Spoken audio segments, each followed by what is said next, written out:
এই কবুতর জোড়া প্রায় সুস্থই হয়ে গেছে। এই কবুতরগুলা ডিম নিয়ে বসে আছে। এই যে কি সুন্দর এক জোড়া বাচ্চা হয়েছে। ফাইনালি সবার কাঙ্ক্ষিত যে জোড়াটা দরকার ছিল ঘিয়াসুল্লি, সেটাকে জোড়া দেওয়া শেষ। হে গাইজ, হোয়াটসঅ্যাপ, কী অবস্থা সবার? আশা করি সবাই ভালো আছেন। তো কবুতররা আবার একটা আপডেট নিয়ে চলে আসলাম। অনেক দিন ধরে ভিডিও করা হয় না, অনেক ব্যস্ততার কারণে অনেক দিন ধরে ভিডিও করতে পারতেছি না। তো যাই হোক, বেশি কথা না বাড়ায় চলেন ভিডিওটা শুরু করে দিই। ভিডিও শুরু করার আগে জাস্ট একটাই রিকোয়েস্ট থাকবে, আপনারা যারা চ্যানেলে নতুন আসেন অবশ্যই চ্যানেলটাকে সাবস্ক্রাইব করবেন। আমাদের চ্যানেল কিন্তু অনেক তাড়াতাড়ি গ্রো করতেছে। তো যাই হোক, শুরু করা যাক। আমাদের কিন্তু আজকের ভিডিওতে অনেক কিছু দেখানোর মতন আছে। আমাদের ফার্স্ট যেটা আমি আপনাদেরকে দেখাতে চাই সেটা হচ্ছে আমাদের কবুতরে কিন্তু বাচ্চা হয়েছে একটা। সে বাচ্চাটাকে যদি আমি আপনাদেরকে দেখাই, এই যে দেখতেই পাচ্ছেন বাচ্চাটা কি সুন্দর হয়েছে, মাশাআল্লাহ, অনেক সুন্দর একটা বাচ্চা। কিন্তু এটার একটা প্রবলেম হচ্ছে, এই যে নটটা, একটু ভালো করে এই পাশ থেকে দেখাই, এই নটটা কিন্তু মুখের ভিতরে ক্যাঙ্কার হয়ে গেছে। আসলে মুখের ভিতরে না, শ্বাসনালীর ভিতরে ক্যাঙ্কার হয়েছে, যেটা অনেক বড় একটা ঝামেলা। আর এই মাদিটা কিন্তু এখন এই বাচ্চাটাকে একাই পালতিছে, যেটার কারণে বাচ্চাটার গ্রোথ কিন্তু একটু কম হচ্ছে। আমার হয়তো কিছুদিনের ভিতরে বাচ্চাটাকে নিজে হাতে খাওয়াতে হবে, না হলে আর পারা যাবে না। আর এছাড়া যদি বলি, এখানে যে জোড়াটা আছে, ভালোভাবে দেখানোর ট্রাই করি। এই জোড়াটা মেইনলি ডিম পেয়েছে এবং এই জোড়াটা ডিম নিয়ে বসে আছে।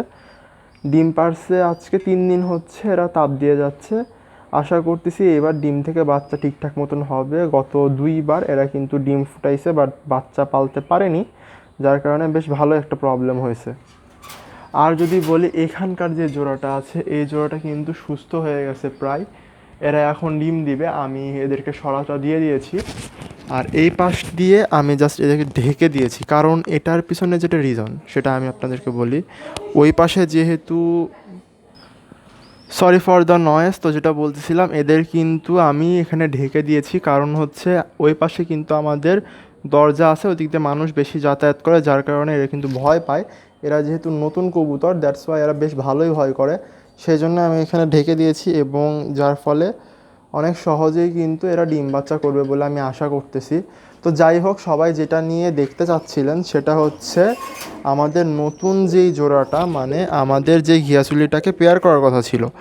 যাই হোক, এখানেই আছে সেই জোড়াটা। এই যে নটটাকে দেখতে পাচ্ছেন, আমি আপনাদেরকে খুলে দেখাই ভালোভাবে।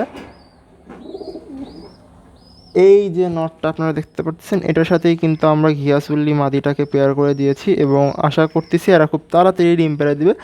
10 থেকে 12 দিনের ভিতরে এদের ডিম পেড়ে দেওয়া উচিত, কারণ এরা এই বেশ ভালোই ডিম বাচ্চা করার ট্রাই করতেছে। এরা যেভাবে জোড়া নিচ্ছে সেই হিসাবে কিন্তু বেশ তাড়াতাড়ি ডিম পেড়ে দিবে। আশা করি এদের থেকে বাচ্চা পাবো। এদের থেকে বাচ্চা পাইলে অনেক বেশি পরিমাণে আমার রাখার ইচ্ছা আছে। যেখানে আমি এদের হয়তোবা আর 1 জোড়া বাচ্চা রাখবো, সেখানে হয়তোবা আমি এদের থেকে আরও 3-4 জোড়া বাচ্চা রাখতে পারি। আর তারপর থেকে হয়তোবা আমি সেল করব, আর আপনাদের ভিতরে গিভঅ্যাওয়েও করে দিতে পারি, যদি আমার 1000 সাবস্ক্রাইবার খুব তাড়াতাড়ি কমপ্লিট হয়ে যায়।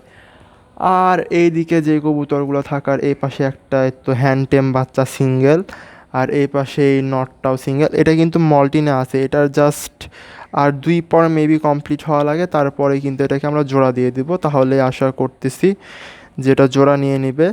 এটাকে জোড়া নাও দিতে পারি, সেলও করে দিতে পারি, অথবা আপনাদের ভিতরে গিভঅ্যাওয়েও করে দিতে পারি। আপনারা তাড়াতাড়ি 1000 সাবস্ক্রাইবার ডান করে ফেলেন। চ্যানেলটা মনিটাইজ হয়ে গেলেই কিন্তু এটা গিভঅ্যাওয়ে হয়ে যাবে, যদি তার আগে আমি এটাকে জোড়া না দিই বা বিক্রি না করে দিই।